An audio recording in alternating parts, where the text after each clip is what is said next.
추상 팩토리 패턴에 대해서 배워보도록 하겠습니다.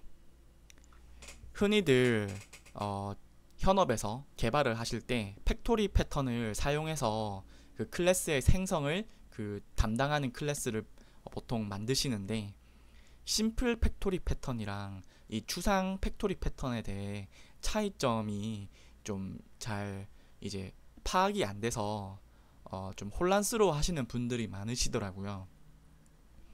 어떨 때 심플 팩토리 패턴을 사용하고 또 언제 추상 팩토리 패턴을 사용하는지 좀 알아보도록 하고, 또한 그 추상 팩토리 패턴의 구현은 어떤 방식으로 가져가는지에 대해서 알아보도록 하겠습니다.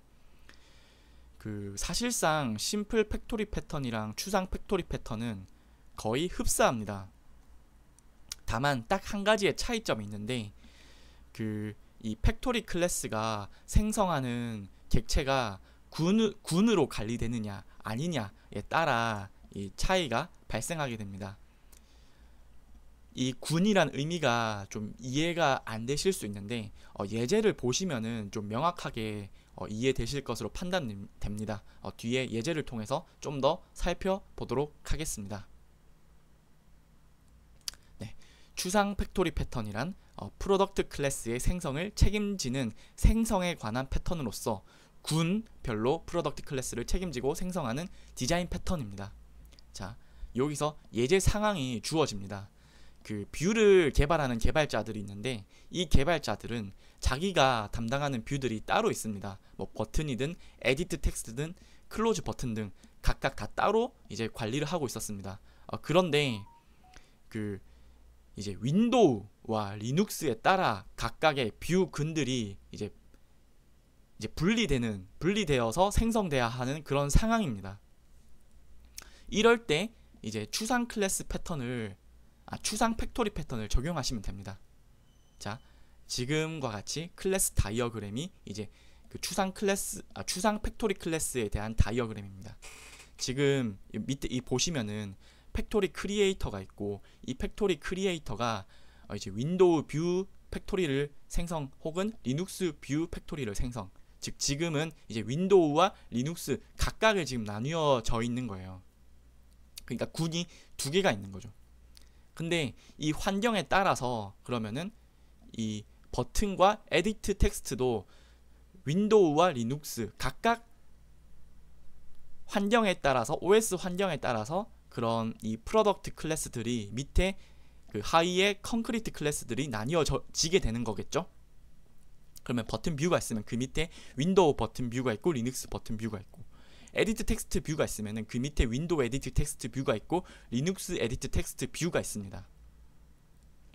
근데 여기서 보시면은 이 윈도우 뷰 팩토리 같은 경우에는 윈도우 버튼 뷰와 윈도우 에디트 텍스트 뷰를 생성하는데 관여를 하고요. 그리고 리눅스 뷰 팩토리 같은 경우에는 리눅스 버튼 뷰와 리눅스 에디트 텍스트 뷰에 대해서 생성을 책임지게 됩니다. 근데 여기서 또 그러면 심플 팩토리를 왜 안 쓰고 다시 앱스트랙 팩토리 클래스를 쓰느냐, 이 의문을 가지실 수도 있는데요. 만약에 지금 상황이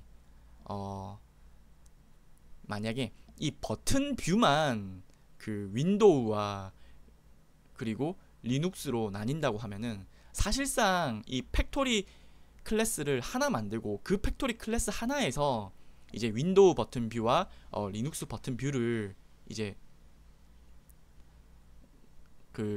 생성하게끔 클래스를 하나 만들어서 심플 팩토리 패턴을 사용하면 되겠지만, 지금 같은 경우에는 이 프로덕트 클래스들이 버튼 뷰도 있고 또 에디트 텍스트 뷰도 있고, 각각 프로덕트 클래스, 그러니까 각각의 군들이 이렇게 나뉘어져 있고, 그 밑에 윈도우냐 리눅스냐에 따라 또 분기가 되기 때문에 이때는 앱스트랙트 팩토리 클래스로, 그러니까 추상 팩토리 클래스로 관리하시는 게 좀 더 변경 용이성에 대해서 강점을 가져가실 수 있습니다. 왜 강점을 가져가냐면은, 뭐 예를 들면은 클라이언트가 윈도우 뷰 팩토리를 받아서 이제 그 윈도우 뷰에 따른 버튼 뷰와 그리고 에디트 텍스트를 이제 사용하고 있는 클라이언트라고 한번 가정을 해봅시다. 근데 이 클라이언트가 지금 알고 있는 거는 단지 이 버튼 뷰와 그리고 에디트 텍스트 뷰만 알고 있지, 이 클라이언트가 지금 윈도우 버튼 뷰와 윈도우 에디트 텍스트 뷰에 대해서는 직접적으로 알 필요가 없어요. 그리고 알도록 구현을 해서도 안 돼요. 그렇게 하면 앱스트랙트 팩토리 클래스에 대한 강점이 아니거든요. 구현도 아니고.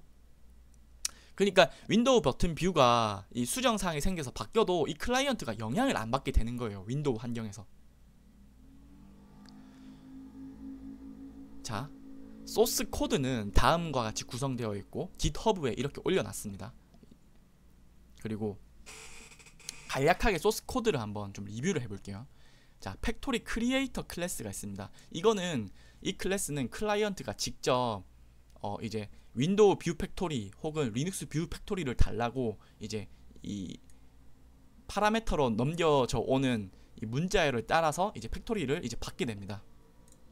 그럼 그 뷰 팩토리를 받게 되어서 이제 버튼을 만들거나 에디트 텍스트를 만들어라고 할 텐데, 그때 이제 클라이언트가 윈도우 뷰 팩토리를 받았으면은 이제 버튼을 만들 때는 윈도우 버튼, 그리고 에디트 텍스트를 만들 때는 윈도우 에디트 텍스트를 받게 되겠죠.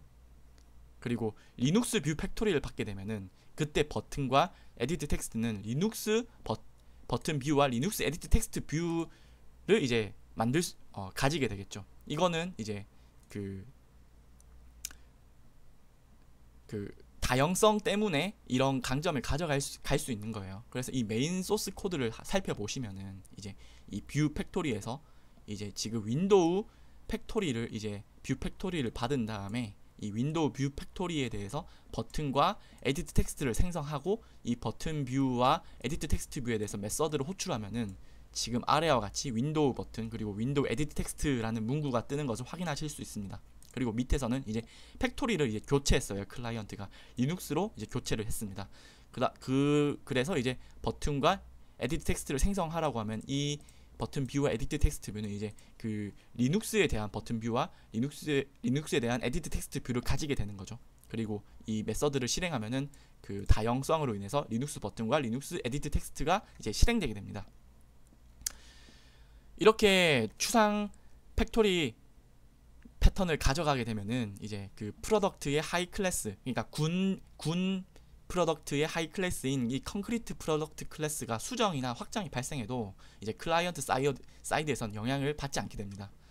근데 이제 좀 단점이 있을 수가 있어요. 이제 어떤 단점이 생기냐면은 그 프로덕트, 객체가 이게 이 군이 증가가 되면은 이제 또 각각의 이제 수정 사항이 생기는데 이 뷰 팩토리의 그 인터페이스에 대한 메서드가 또 하나 더 수정이 또 추가가 돼야 돼요. 여기서는 이제 지금 크리에이트 에디트 텍스트 뷰와 크리에이트 버튼 뷰가 있는데 여기 밑에 크리에이트 클로즈 버튼 뷰라고 이제 메서드가 추가되고 그 밑에도 추가되고 또 이 윈도우 뷰 팩토리가 윈도우 클로즈 버튼 뷰에 대해서 그 생성을 할 수 있도록 수정이 일어나야 되고, 리눅스 뷰 팩토리 같은 경우에도 이 리눅스 클로즈 버튼 뷰에 대해서 생성을 담당할 수 있도록 그 메서드 추가와 함께 그 생성하는 부분도 좀 수정이 이루어져야 됩니다. 그렇기 때문에 그 군의 종류는 좀 최대한 미리 정해놓고 이제 진행하는 것이 좋습니다. 그러면은 이제 다시 한 번 더 말씀드리자면은, 만약에 이 윈도우 버튼 뷰에 수정 사항이 생겼어요. 그래도 수정 사항이 생겨서 수정을 만약에 발생했어요. 그래도 이 클라이언트에서는 그 수정 사항에 대해서 영향을 받지 않게 돼요. 왜냐하면 이 클라이언트는 이 버튼 뷰만 이제 알고 있으니까 그렇게 되는 거죠. 네. 이상으로 추상 팩토리 패턴에 대해서 알아보는 시간이었습니다.